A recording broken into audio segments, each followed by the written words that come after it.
Bine ați revenit la Echilibru! Sunt gazda dumneavoastră, psiholog Elena Harbur, iar astăzi vorbim despre egoism.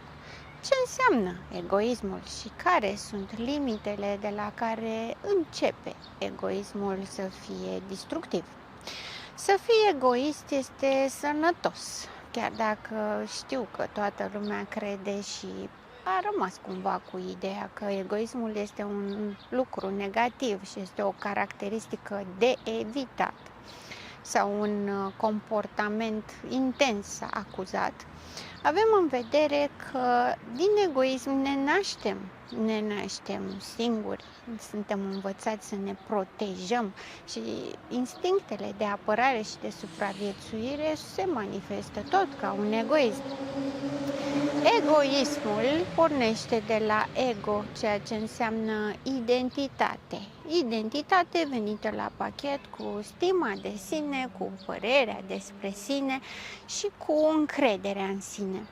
Ei bine, este foarte bine să avem o încredere bună în noi, dar cum să facem asta fără a fi egoiști?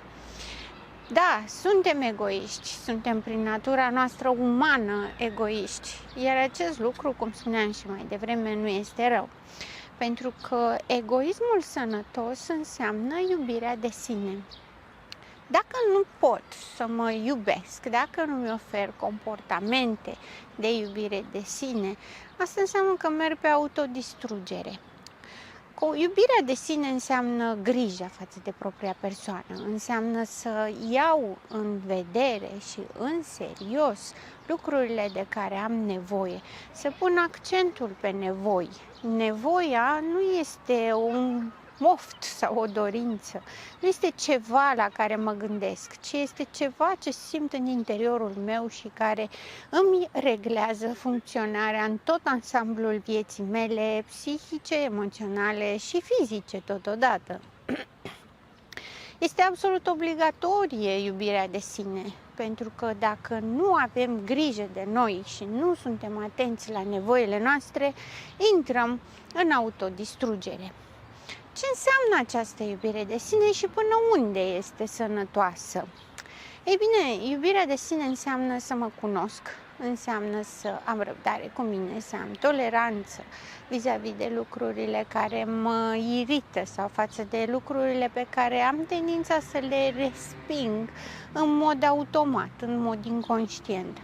Să caut, să văd care este sursa problemei reale și să-mi mângâi nevoia.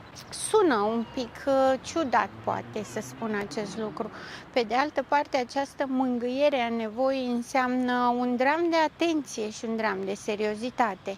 Înseamnă să știu și să simt că merit să-mi satisfac anumite nevoi. Nevoile sunt în primul rând psihologice și emoționale, iar apoi ele se traduc printr-un comportament. Nevoia psihologică, una dintre ele cu care începem, este cea de confort psihic, adică să știu că lucrurile sunt în ordine sau eu mă simt în siguranță. Apoi sunt nevoile emoționale, nevoia de atenție, de afecțiune, de împărtășire, sunt reale și absolut necesare. Atât timp cât resimt din plin, de exemplu, nevoia de afecțiune, acest lucru înseamnă că am nevoie să primesc și să ofer. Nu doar să primesc și nu doar să ofer. Este nevoie de un schimb în permanență. Nevoia aceasta se caracterizează prin doi poli, cum am spus și mai devreme, este cel care oferă și cel care primește. Ei bine, nu am cum să iubesc pe cineva și nu am cum să-i ofer cuiva afecțiune dacă nu știu să fac acest lucru cu mine. Pentru că ceea ce fac cu mine, față de mine, este ceea ce ofer și celuilalt. Dacă sunt obișnuit pe un pattern de educație să mă critic, să mă acuz, să mă persecut și să-mi cer tot timpul imposibilul, este mai mult decât clar și decât evident că același lucru îl voi face și altcuiva. Și culmea este că o voi numi iubire. Ei bine, această iubire de sine este absolut esențială pentru echilibrul psihoemoțional. Știm deja că ceea ce gândim și ceea ce simțim, dacă nu sunt puse în acord, se duc în comportamente și comportamentele sunt dezechilibrate. Dacă ceea ce gândim și ceea ce simțim sunt în acord și comportamentul este echilibrat. Ca atare, iubirea de sine înseamnă capacitatea de a mă ține în echilibru, capacitatea de a-mi crea o viață armonioasă din toate punctele de vedere.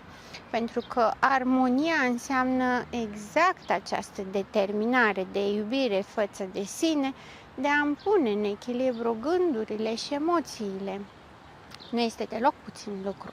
Pentru că mintea este învățată să gândească tot timpul și să găsească tot timpul lucruri noi și provocări noi și interese noi, iar emoțiile dimpotrivă le place mai mult să fie constante, ceea ce determină că este nevoie să fim oarecum egoiști, adică să fim atenți la noi în permanență pentru a putea să fim totodată echilibrați și pentru ceilalți și în relație cu ceilalți, pentru că nu suntem singuri.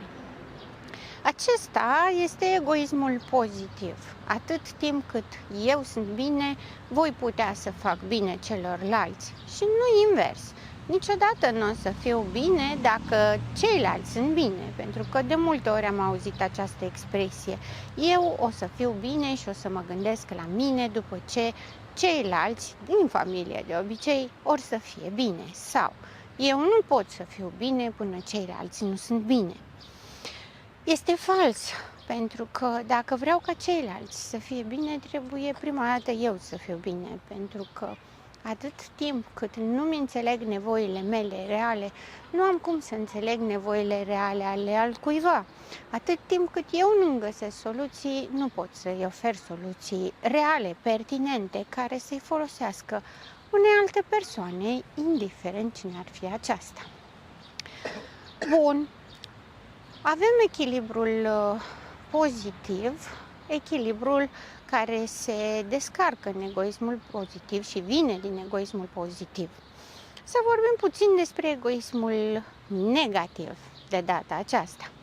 Ei bine, caracterul negativ al egoismului presupune faptul că depășesc această limită a echilibrului.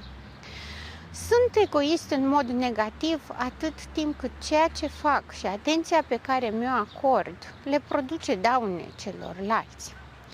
Nu, în general, toată lumea crede că sau numește pe cineva egoist în momentul în care li se provoacă o nedreptate, în momentul în care relația nu mai este de fair play, nu mai există un flux între cele două persoane și atunci etichetează, ești egoist sau egoistă. Și are dreptate, pentru că egoismul, contrar a ceea ce se consideră, nu este o dovadă de iubire de sine exagerată, ci dimpotrivă este o dovadă de lipsă de iubire exagerată. Este o lipsă de iubire de sine și de ceilalți. Așa cum spuneam și mai devreme, trebuie să știu să mă iubesc, trebuie să învăț să mă iubesc. Persoanele care ajung să fie egoiste negativ, într-un mod real, adică încearcă să tragă numai pentru propriile lor persoane, ignorându-i sau provocând daune celorlalți, sunt persoanele care nu numai că nu știu să iubească, dar sunt și incapabile de a iubi. Tot ceea ce fac este să manipuleze pe ceilalți pentru a obține beneficii, însă beneficiile pe care le obțin nu sunt niciodată suficiente și nu sunt niciodată mulțumitoare. Acesta este egoismul negativ, cel care provoacă daune și celorlalți, dar și persoanei în sine, care este egoistă. Pentru că acea persoană este măcinată în primul rând de frică, de temeri.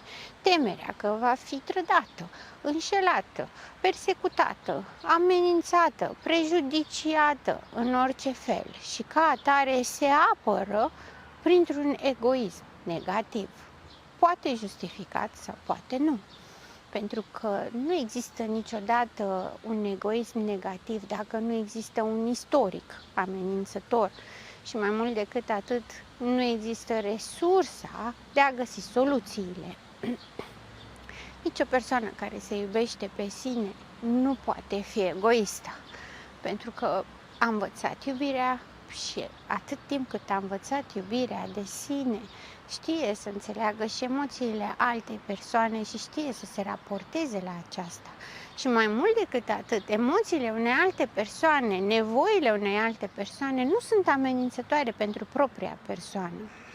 Acesta este secretul pentru ca egoismul să rămână pozitiv, sănătos și necesar și să-și atribuie rolul de care are nevoie în viața unui om, rolul de protecție, rolul de ajutor real și de a face bine în mod real. Cât timp ne iubim pe noi, știm să iubim și pe ceilalți. Cât timp nu știm să iubim, suntem pasibili de egoism, poate chiar și din greșeală, poate chiar și din dorința de a face bine putem fi egoiști și să facem mai mult rău. Însă, din punctul meu de vedere, cel mai mult este important să acordăm atenție acestor frici, pentru că chiar dacă intenția în sine nu este de a face rău, dar frica este atât de mare încât persoana s-a desprins de propriile sale nevoi și trăiește doar în minte și în presupusele perspective rele. Cea mai mare distanțare este între persoana și propriul sine și atunci este absolută nevoie de recuperare. Astfel, pentru persoanele care sunt egoiste, nu recomand respingerea, ci mai degrabă clarificarea. Niciunul din oamenii care știu să iubească nu sunt datori să ajute oamenii care nu știu să iubească sau oamenii care se tem și devin egoiști. Cea mai bună raportare este de a pune în echilibru ceea ce oferim cu ceea ce primim. Astfel, când vă întâlniți cu o persoană egoistă negativ, cel mai bun lucru pe care puteți să-l faceți este să rămâneți neutru. Datorită mecanismelor sale de a pune presiune, de a manipula și de a cere în exces, printr-o atitudine neutră, primește un pic, dar nu suficient. Și primind un pic, se liniștește, nu fiind suficient, nu mai poate să devină abuziv. Pe de cealaltă parte, persoana care rămâne neutră și care oferă, este important să înțeleagă sursa dezechilibrului persoanei egoiste și să înțeleagă că atât timp cât nu permite să fie abuzată, nu are practic ce să se întâmple rău. Nu suntem obligați și datori să salvăm pe nimeni, nici pe un egoist, să-i pansăm temerile și să-i oferim siguranță și confort, pentru că dacă la momentul acesta conștientizează care este problema, are alte resurse și rezerve de ajutor reale și specializate pentru a face față acestei dificultăți. Dacă vrem să ajutăm în mod real, trebuie doar să deschidem o perspectivă, nu să-i explicăm, nu să-i oferim confort, nu să-i rezolvăm problemele, ceea ce poate sună egoist. Pe de altă parte, este egoismul sănătos. Mă protejez pe mine ca să te pot proteja și pe tine și să ne asigurăm că relația nu ajunge toxică și că nu produce dificultăți, conflicte și poate drame. Sunt psiholog Elena Harbour și până data viitoare rămâneți în echilibru.